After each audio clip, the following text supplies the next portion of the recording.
I have discussed about the process of recombinant DNA technology, the steps in the process of recombinant DNA technology. In that, the third step I have discussed in the last class, that is amplification of gene of interest using PCR technique.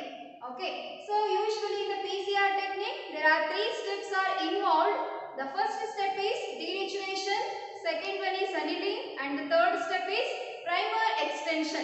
So what happened in the first step, denaturation?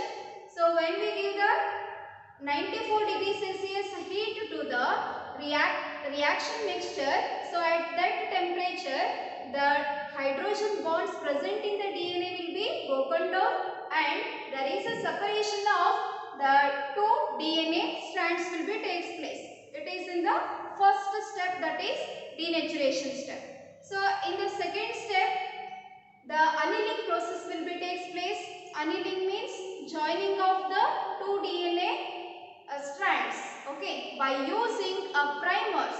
So already know that primers are the small chemically synthesized oligonucleotides, okay, so which are helps to joining the DNA strands, and in the which the second step is takes place at the temperature that is 40 to 60 degrees Celsius temperature, okay. Then the third step, that is primer extension. So here we can use an enzyme called as Taq DNA polymerase enzyme, which is extracted from the bacteria called as Thermus aquaticus bacteria, and here the Taq DNA polymerase helps to synthesize the new strand and also which helps to extend the primers at the both end. First in the 5' end and also in the 3' end. By this way the new strands of the DNA will be synthesized. Okay, so like for the by using a PCR technique 30 to 40 cycles will be done. So by this method we can produce a million copies of the desired DNA. Okay, so this is the process of PCR technique. Okay. So next, the fourth step in the process of recombinant DNA technology is, fourth step is insertion of desired gene into host cell. Okay, insertion of desired gene into the host cell is the fourth step involved in the process of recombinant DNA technology.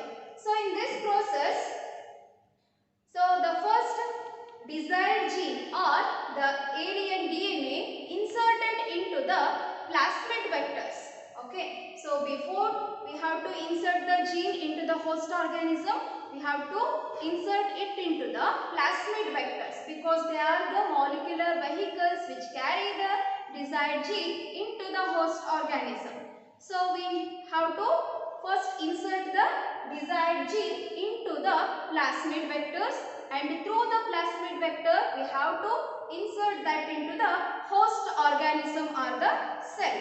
Okay. So then the recombinant DNA will be express their character, and then the host cell it is called as a transformed one, or the recombinant DNA will be called as a transformed one, and which is genetically modified.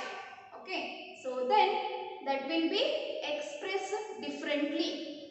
Okay, so phenotypically it will be different and which express their character differently, okay, than the other genes present in it. Okay, so this is the fourth step in the process of recombinant DNA technology.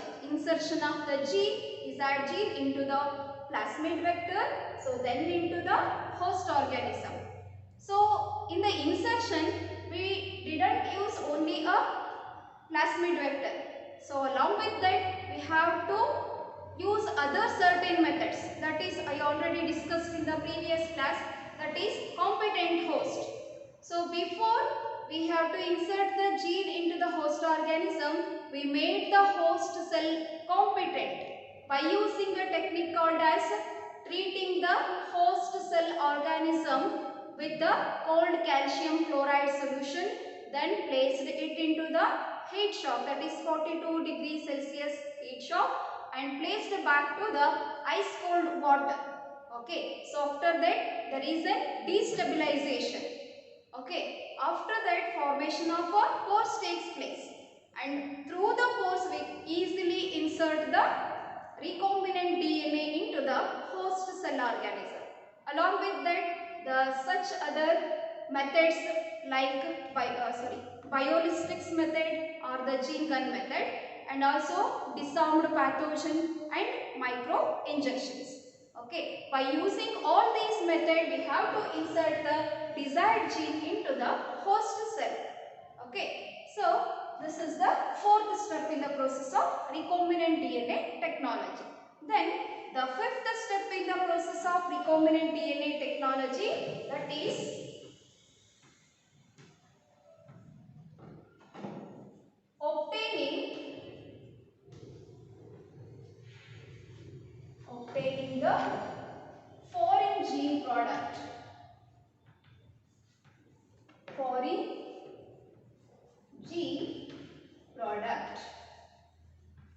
This is the fifth and the last step in the process of recombinant DNA technology.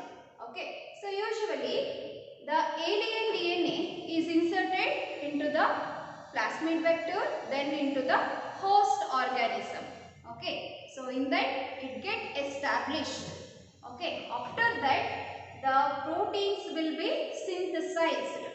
Okay, first the alien DNA or the desired DNA will be inserted into the plasmid vector, then into the host organism. So the recombinant DNA will be established. Okay, then that will be helps to produce the proteins. Okay, desired proteins. So those desired proteins are also called as recombinant proteins. Okay, and these recombinant proteins are produced with the help of the certain laboratory methods. Okay, so in the laboratory method we have to produce a small amount of the recombinant proteins or the desired proteins, and further they will be helps for the research processes. Okay, so by using the bioreactor method, so we can produce a multiple copies or large number of the desired proteins or the recombinant proteins.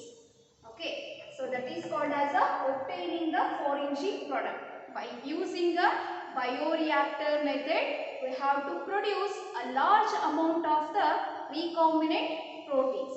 Okay, so now let us discuss the diagram and the process in the bioreactor by using the bioreactor method for the production of recombinant proteins. Okay. Yes, this is the diagrammatic representation of the bioreactor method, obtaining the foreign gene product by using a bioreactor method. So in bioreactor method, there are various types of the bioreactors are there. So this is the stirred tank bioreactor. So what we have used here is stirred tank bioreactor.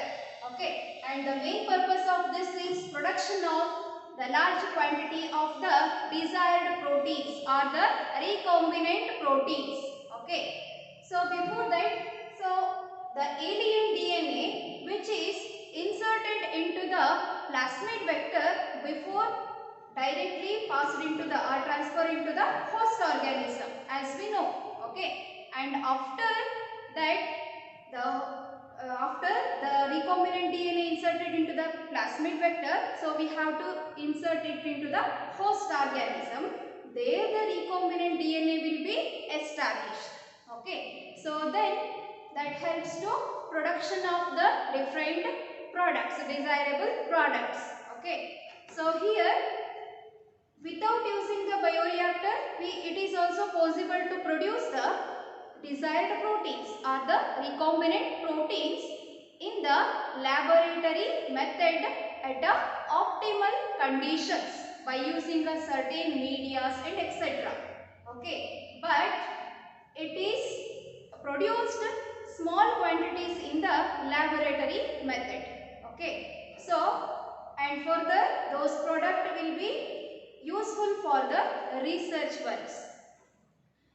But here by using this bioreactor method we can produce a multiple copies or large number of the recombinant proteins or the desired proteins.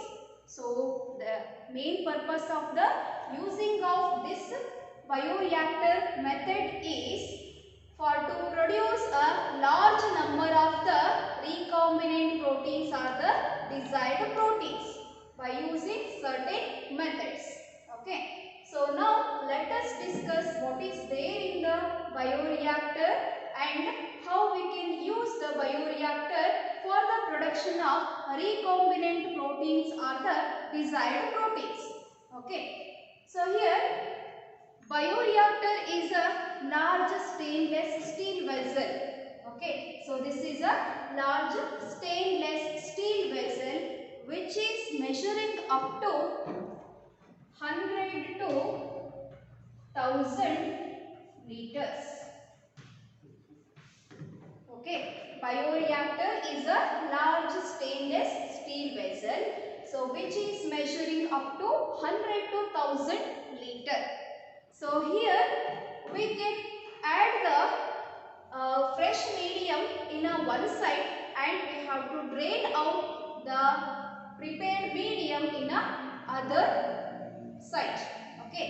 So here by using the bioreactor method we have to drain out the product which is obtained in the bioreactor from one side of the reactor. Okay. And from the other side of the reactor, so we can freshly add the medium for the further production of the desirable products. Okay, that is the main purpose. And also for the production of large number of the biomass is the main purpose of the bioreactor. Okay, so here the large stainless steel vessel which has a curved base at this portion. Okay, so this curved base is mainly for mixing of the reactant or reaction mixture present in the culture broth or the reactor. Okay, the large stainless steel vessel along with that which is also having a curved base mainly for the mixing of the reaction mixture. Okay, and which also has a stirrer. Okay, inside the bioreactor, so which has a stirrer, so which is provided by the flat bladed impellers. Okay, so these are the flat bladed impellers and this is the stirrer. So this stirrer which is provided by the flat bladed impeller and which is finally connected to the motor. Okay, and this stirrer is mainly for the agitation. Okay, agitation of the reactant present in it. And here the bioreactor is also provided by the oxygen delivery system. Here which is provided by the oxygen delivery system, foam beaker as well as a temperature maintenance system and also a small amount of acid or base is added for to controlling the pH level in the media. Okay, so in the bioreactor method we also use a oxygen delivery system and also foam beaker, and along with that there is a small amount of acid or base is added to the system for to controlling the pH level. Okay, so and here there is a stem for the sterilization and the here is a sterile A. Okay, so here in this bioreactor, when the flat bladed impellers will be starts rotating, the reaction mixture will be agitation takes place and the mixture it will be mixed well. Okay, so and finally that will be producing the recombinant DNA or the desired DNA in a large quantity. Okay, so when we use this continuous culture system, so we can produce a large or multiplying copies of the desired proteins or the recombinant proteins. Okay, so this is the process of bioreactor or obtaining the foreign gene product by using the stirred tank bioreactor method. Okay, and there are some applications of this bioreactors are there. So they may be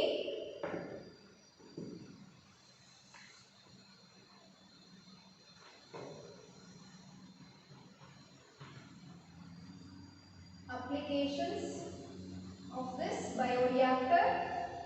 In that, the first one is used for production of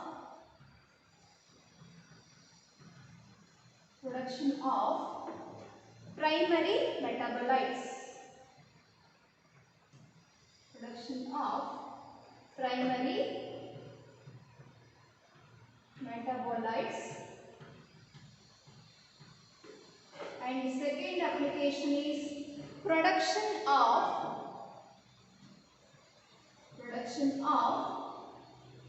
secondary metabolites.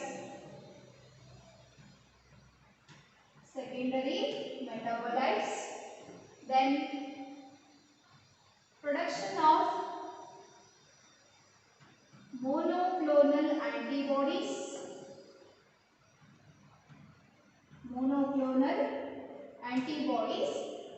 and also preparation of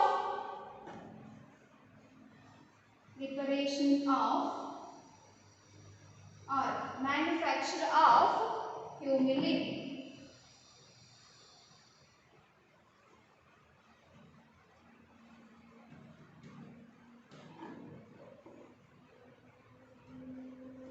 Okay, humulin or human insulin. Okay, so these are the applications of the bioreactor. Used for the first application is used for the production of primary metabolites. Here primary metabolites means ethanol, butanol, lysine, etc. Okay, and glutamic acid. These are the primary metabolites. For the preparation or production of these primary metabolites, we can use the bioreactor method. This is the first application. Then the second application is used in the production of secondary metabolites. Here the secondary metabolites means vinblastine, vincristine, serpentine, etc. These are called as secondary metabolites or alkaloids, which are helps for the treatment of certain diseases such as diabetes and the cancer treatment, etc. Okay, and the third application is helps for the production of monoclonal antibodies. Here monoclonal antibodies means antibodies produced by the or made by the identical parent cell. Okay, antibodies made by the identical parent cell called as a monoclonal antibodies, and along with that production or preparation of the humulin, or it is also called as a human insulin. Okay, so next that will be discussed in the next chapter, applications of biotechnology, about humulin. Okay, synthesis of the human insulin called as a humulin. So which is helps for the treatment of the diabetes. Okay, so these are all the applications of bioreactor. Okay, by using this technique we can produce such products. Along with that, the main purpose of the bioreactor is production of large number of the desired protein or the recombinant proteins. Okay, so this is all about the process of the steps you involved in the process of recombinant DNA technology. Okay, and this bioreactor is very important for your main examination purpose. It will be asked for, the diagram will be asked for 3-mark question. Okay, so for examination point of view, this is very important. Okay, so these are all the steps in the process of recombinant DNA technology. Okay.